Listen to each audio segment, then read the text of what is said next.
சிறகடிக்க ஆசை சீரியல் இன்னைக்கான எபிசோடில் முத்துக்கு வந்து விஜயா கால் பண்ணுவாங்க. முத்துக்கு வந்து ஹாப்பியாக இருக்கும். அம்மா நீங்களா எனக்கு கால் பண்ணீங்க அப்படின்னு சொல்லும்போது, வக்கீல்கிட்ட வந்திருக்கேன்டா, அவங்க வந்து உங்ககிட்ட ஏதோ பேசணுமா, நீ பேசு அப்படின்னு சொல்லி அவங்களும் கேட்குறாங்க. இந்த விஷயம் வந்து உங்களுக்கு எப்படி தெரியும் ரோஹிணியை பற்றி அப்படின்னு சொல்லி. அவங்க வந்து என்னோட காரில் கஸ்டமராக வந்தாங்க, அதனால் அவங்க ஃபோட்டோ மூலியமா நான் பார்த்தேன் அப்படிங்கிற மாதிரி உண்மையை போட்டு உடச்சிட்றான். உங்கள் ஒய்ஃபுக்கு எப்போ தெரியும் அப்படின்னு சொல்லும்போது, எனக்கு முன்னாடியே தெரியும், அவள் பயந்து போய் சொல்லலை, குழந்தை ஏதோ பண்ணிடுவேன்னு சொன்னா, அதனால தான் சொல்லலை மேடம் அப்படின்னு சொல்லிட்டு, சரி நாளைக்கு நீங்கள் வந்து கோர்ட்டில் இதை வந்து சொல்லணும் அப்படிங்கிற மாதிரி சொல்லுவாங்க.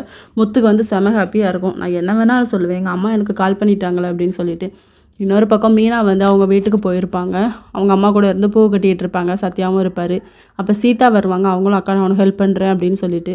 சத்யாவுக்கு தெரிஞ்ச பொண்ணு வந்து வந்திருப்பாங்க. இந்த ஷர்ட் உனக்கு நல்லா இல்லைடா, வேறு ஷர்ட் போட்டு போகலாம் அப்படின்னு சொன்ன உடனே சீதா வந்து மீனா கிட்ட சொல்லுவாங்க, அக்கா இவங்க 2 பேருக்குள்ளே எதுவும் இருக்குமோ அப்படின்னு சொல்லி சிரிச்சுக்கிட்டு இருப்பாங்க.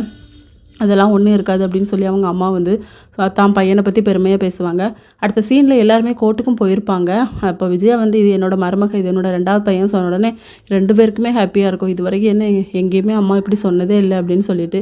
அப்போ மனோஜ் ரோஹிணி 2 பேர்கிட்டையுமே விசாரிப்பாங்க.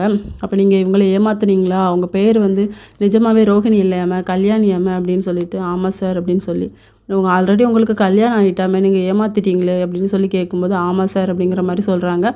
இதோட இன்னைக்கான எபிசோட் முடியுது.